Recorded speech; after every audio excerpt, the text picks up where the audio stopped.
Next group bryophyta.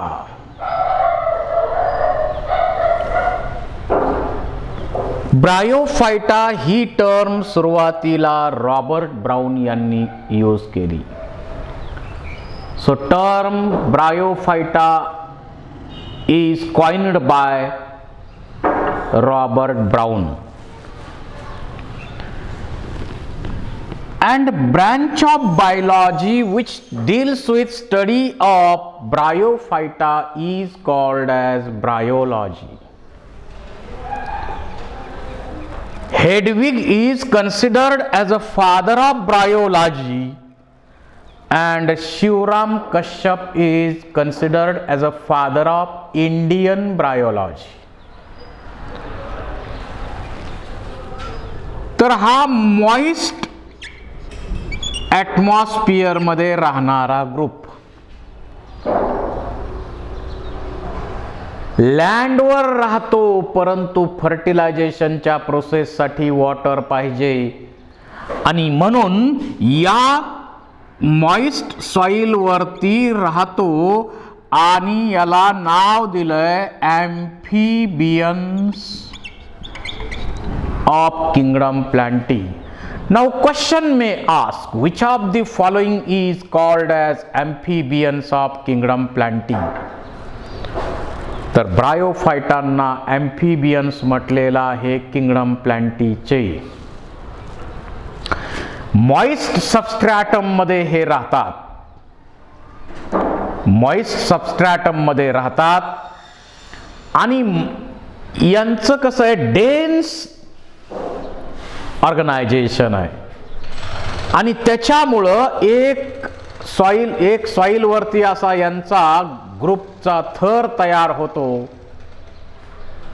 Soil वरती group तयार होतो यांचा, कारण यांची डेन्स अरेंजमेंट आहे. तर समजा मॉस म्हटलं तर डेन्सली अरेंज्ड आहे आणि खडकाची झीज होऊन सॉइल बनण्याच्या प्रोसेसमध्ये सुद्धा मॉस सारखं ब्रायोफाइट पार्टिसिपेट होत आहे. सॉइल बनण्याच्या प्रोसेसमध्ये सुद्धा सॉइल इरोजन होऊ नये म्हणून सुद्धा याची मदत घेतली जाते. आता या ब्रायोफाइटचं स्ट्रक्चर पाहिलं तर यांच्यामध्ये सिंपल ब्रायोफाइट आहेत, काही रिक्सिया, लिव्हरवर्ट्स, हॉर्नवर्ट्स आणि मॉसेस, 3 ग्रुप आहेत याचे. तर लिव्हरवर्ट्स जे आहेत त्यांच्यामध्ये डायकॉटमस ब्रँचिंग आपल्याला दिसते आणि यापासून युनिसेल्युलर रायझॉइड्स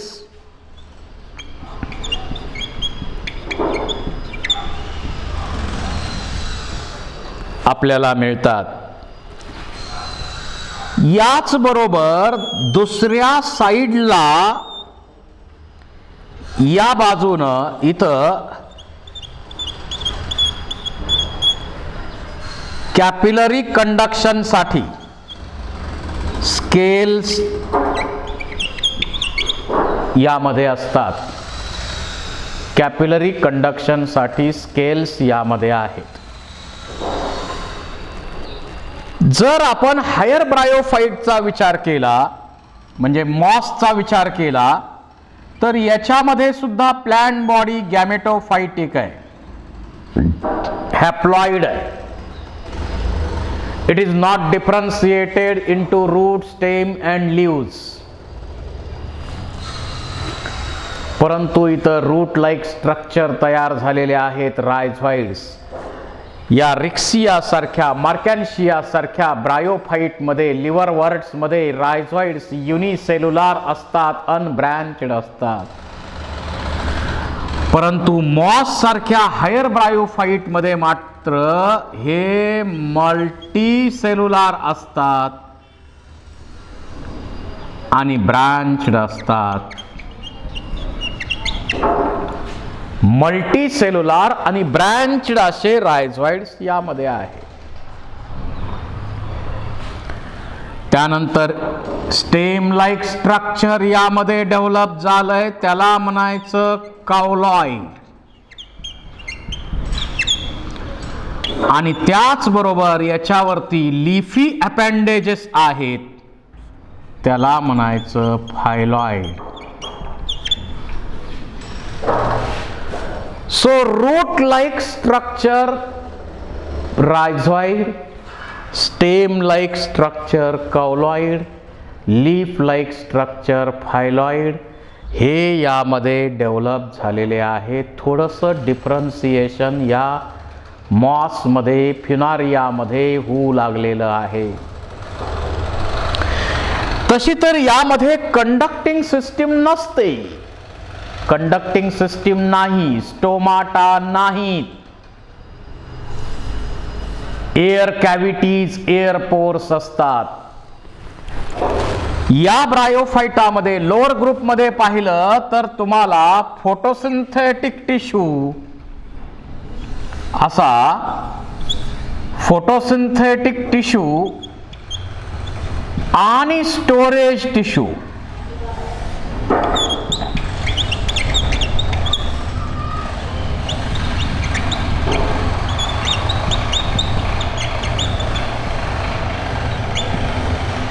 असं डिफरन्सिएशन झालेलं आहे. मग तुम्हाला क्वेश्चन यावर विचारला जाईल, differentiation of tissue is started in. Tissue differentiation पहिलं कोणामध्ये सुरू झालं तर ते ब्रायोफायटामध्ये झालेलं आहे. तर प्लॅंट बॉडी ब्रायोफायटाची गॅमेटोफाइट आहे, हॅप्लॉइड आहे, ती याप्रमाणे असते. आता प्लॅंट बॉडी नंतर यामध्ये रिप्रोडक्शन कसं होतंय,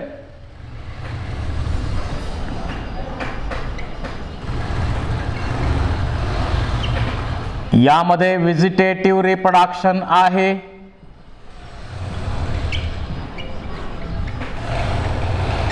जीमा कप तयार होतात. त्या जीमा कप मध्ये 8 आकाराची जीमा बॉडी असते आणि या जीमा बॉडीज इथून सेपरेट झाल्यानंतर यापासून नवीन प्लांट बॉडी तयार होऊ शकते. So vegetative reproduction generally takes place by gemma body formation. त्यानंतर यामध्ये आहे सेक्शुअल रिप्रोडक्शन, हे ओगॅमस टाइपचं आहे. यामध्ये मेल सेक्स ऑर्गन तयार होतो, त्याचं नाव आहे एन्थ्रिडियम. फिमेल सेक्स ऑर्गन तयार होतो, याचं नाव आहे आर्किगोनियम.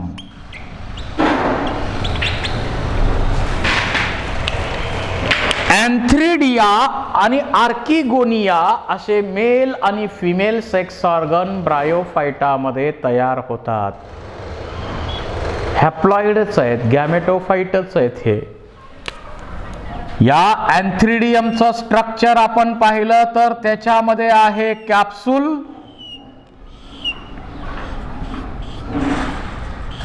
आणि हा स्टॉक आहे, हे कॅप्सूल आहे. या कॅप्सूल मध्ये अँड्रोसाइट सेल्स तयार होतात. अँड्रोसाइट सेल्स तयार होतात आणि या अँड्रोसाइट सेल्स मध्ये मेटामॉर्फोसिस प्रोसेस होते आणि याच्यामध्ये बायफ्लॅजेलेट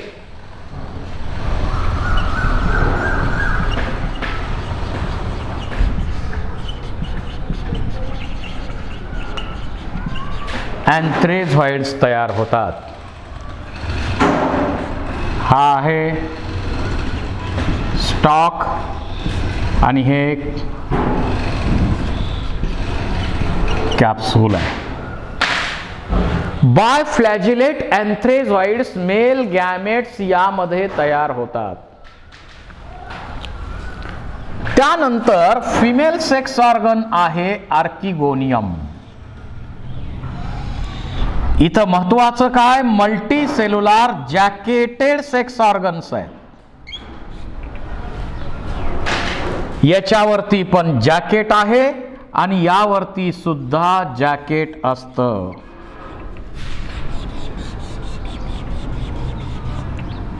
मल्टी सेल्युलर जॅकेटेड सेक्स ऑर्गन ही कॅरेक्टर आहे.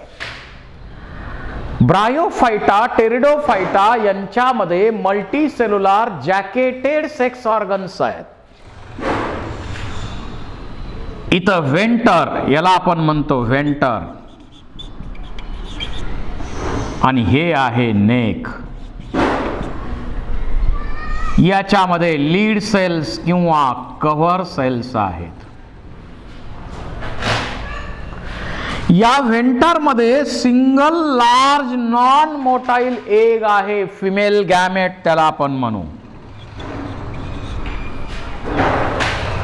फिमेल गॅमेट त्याला आपण म्हणू. आणि या बाजूला व्हेंटर मध्येच, पण या बाजूला व्हेंटर कॅनॉल सेल आहे. व्हेंटर canal sale VCC.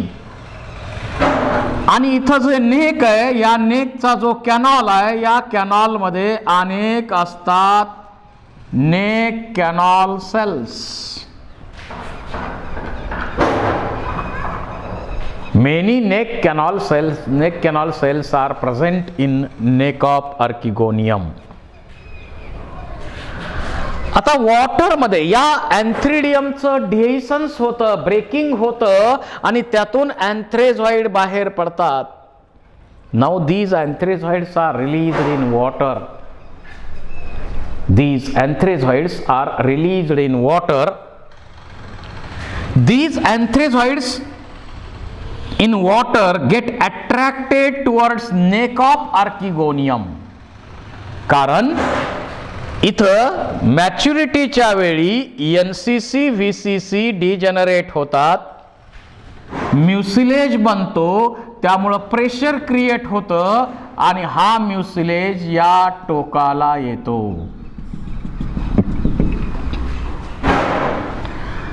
The anthrazoids get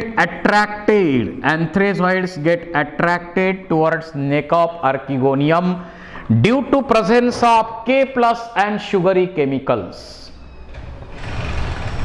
ही जी अँथ्रेझॉइडची मोमेंट आहे नेक ऑफ आर्किगोनियम कडं, त्या मोमेंटला आपण म्हणतो किमोटॅक्सिक मोमेंट. किमोटॅक्सिक मोमेंट. आणि मग हे अँथ्रेझॉइड्स खाली येतात, एक बरोबर फ्यूज होतो आणि याच्यापासून तयार होणार zygote. Then zygote is converted into embryo. Embryo बनतो, याच्यापासून स्पोरोफाइट बनणार, त्यामध्ये स्पोर मदर सेल्स बनणार आणि स्पोर मदर सेल्स मध्ये मियोसिस डिव्हिजन होणार आणि स्पोर्स हॅप्लॉइड बनणार. Unicellular, uninucleate, non motile haploid spores यामध्ये बनतात. आणि पावसाळ्याच्या शेवटी हे स्पोर तयार झाले, हे स्पोर तसेच राहतात आणि ज्यावेळी पुढच्या वर्षी पाऊस पडेल त्यावेळी हे स्पोर जर्मिनेट होतात आणि पुन्हा न्यू गॅमेटोफाइट तयार होतं. नवीन गॅमेटोफाइट यामध्ये अशा प्रकारे तयार होतं. आता या स्पोरचं जर्मिनेशन होऊन डायरेक्ट गॅमेट तयार होऊ शकतं लोअर ग्रुप मध्ये. परंतु मॉस मध्ये जर पाहिलं तर स्पोरचं जर्मिनेशन होऊन काय बनतं, प्रोटोनिमा. एक ब्रँच्ड फिलामेंटस स्ट्रक्चर तयार होतं, त्याला प्रोटोनिमा म्हणायचं. आणि प्रोटोनिमा पासून मग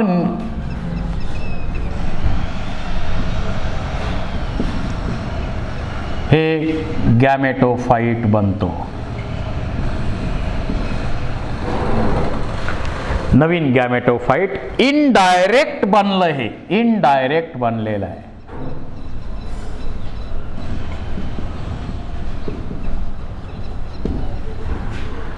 अशा प्रकारे ब्रायोफाइटाचं लाईफ सायकल कंप्लीट होतं.